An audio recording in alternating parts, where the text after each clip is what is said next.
Hey guys, Miss McBride here with a quick video on rounding to the nearest hundred. That's your homework for tonight, and that's what we're going to be working on the whole week. So I just wanted to go briefly back over what we discussed during math this morning, okay? The first thing that we always want to do when we have a number is put it in a place value chart. So here's the first thing that I'm going to do. I'm going to pick a number. I'm going to pick the number 220, okay? My number is 220. That's a three-digit number. So my benchmark numbers, which are the two numbers that this number is in between, will be three digits as well. So first things first, let's put it in a place value chart. Here's our place value, ones, tens, and hundreds. Now again, remember, we're rounding to the nearest hundred. So the column that we will look at is our hundreds column, okay? Okay, and we're going to pull out that 100. If we wrote this number in expanded form, we would have 200 plus 20 plus 0. Ones, tens, and hundreds. So the 200 that we're pulling out of the hundreds column becomes our first benchmark number. So our first benchmark number is 200, okay? The next step we have to do is put it on a number line. So let's go ahead and draw our number line with our first benchmark number being 200. Now for benchmark numbers, we either jump by multiples of tens or multiples of 100, but that depends. Since we're talking about hundreds, we're going to jump by 100. I'm actually going to do 100 over here, and this is just to help me figure out where I am. This is kind of like a little anchor chart. So if I jump by 100 numbers, what number would I land on? I would land on the number 300 because 200 plus 100 is 300. Perfect. Now let's identify our midpoint number, which is the number halfway between 200 and 300. So it's half of 50. Okay, if we were to count from 200 all the way to 300, we would get to what number in between? Half of 100. It would be 250. Bingo. Now, am I done? No, I'm not done because the directions were to round to the nearest hundred. So what I have to do now is fill in my number line, okay? So now I'm going to fill in my number line. I'm going to put 1, 2, 3, 4 over here and 1, 2, 3, 4 over here. Now be careful, guys. These dashes do not mean 201, 202. That would be really not possible in this setting because we'd have a million dashes. So we're going to do increments of 10 because if we use every knot as a 10, then that's how we will get to 250 as our midpoint, kind of like a check. So let's count. 200, 210, 220, 230, 240, 250. 260, 270, 280, 290, 100.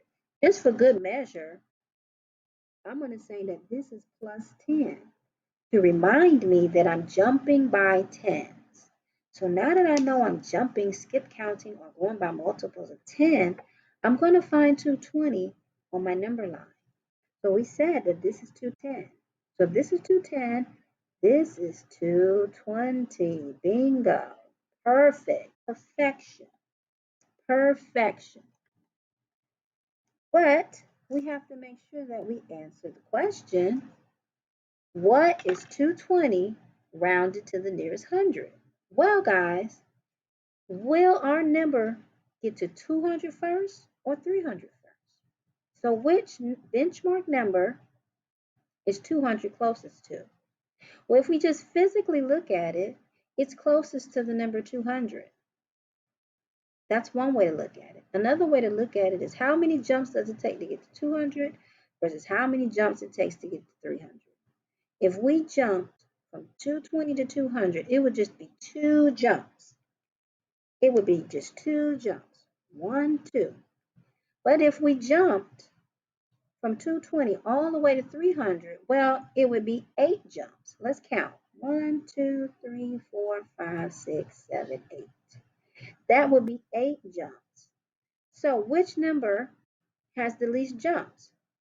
200 with only 2 jumps or 300 with 8 jumps? It's 200.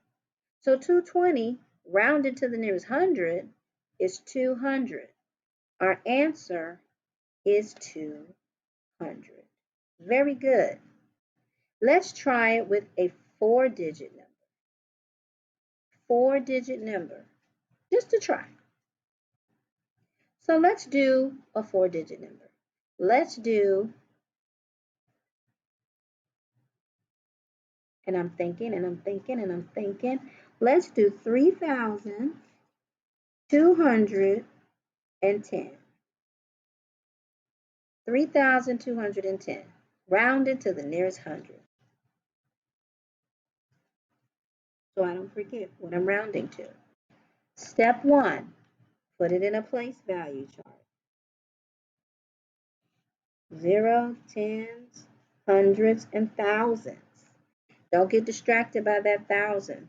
It's perfectly fine. Now, if I wrote this in expanded form, what would my number be? My number would be 3,000 plus 200 plus 10 plus 0. That's what my number would be if it was in expanded form. But we only need the hundreds. We only need the hundreds. And there it is right there. So we're going to pull out 200 again. But if I have a 4-digit number, I need a 4-digit benchmark number. So what do? We pull out that 3,000 and just put it right in front. No big deal. Just pull it out and pull it in front. Now remember, this number is always our first benchmark number. So I'm going to draw my number line and put my first benchmark number there. Now we're doing 100. So now we need to count by multiples because we're using third grade words of 100.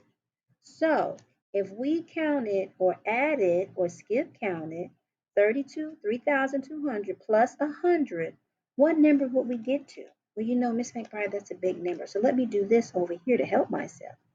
3,000, 3,100, 3,200. I'm just going to stop right there.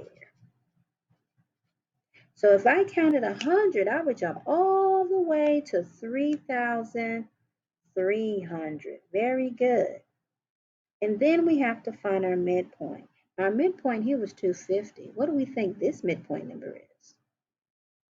Yes, it is going to be a 50, but it'll be 2, 3. Yes, it'll be 3,250 because that's halfway between 33,200 and 3,300. If you don't believe me, watch this. 3,200, 3,210, 3,220, 3,230, 3,240, 3,250, 3,260, 3,270. Look at that. That pattern. All the way to 3,300. Sorry about that. 3,300. That's 3,300. Okay? Smack dab in the middle is that number right there. Okay? Move it up just a little bit. Very good. So now let's fill in our chart. 2, 3, 4 for here, 4 over there. Where is 3,210 on the number line? Just like up here, each nodule was a jump of 10. Same thing here. This is 10. So this would be 3,210, 3,220, 3,030, and so on and so forth down the number line. So where is 3,210? That's right. It's right here. It's right there, guys. Perfect. So again, which number is 3,210 closest to? This number or this number? Well, just looking, it's this number. But for good measure, to check myself, I'm going to count how many jumps to the left versus how many jumps to the right. So there's just one jump if I go to the left versus 1, 2, 3, 4, 5, 6, 7, 8, 9 jumps to the right. So the answer is 3,200. Okay? So the answer is as follows. To recap, your benchmark numbers are 3,200 and 3,300. Your midpoint number is 3,250. And rounded to the nearest hundred, the answer is 3,200. Same thing up here. Your benchmark number is 200 and 300. Your midpoint is 250, and rounded to the nearest 10 is 200. So if I ask you to answer, you would say, oh, this, and that. Okay? If you have any questions, drop a comment. I am available. Okay, see you guys soon.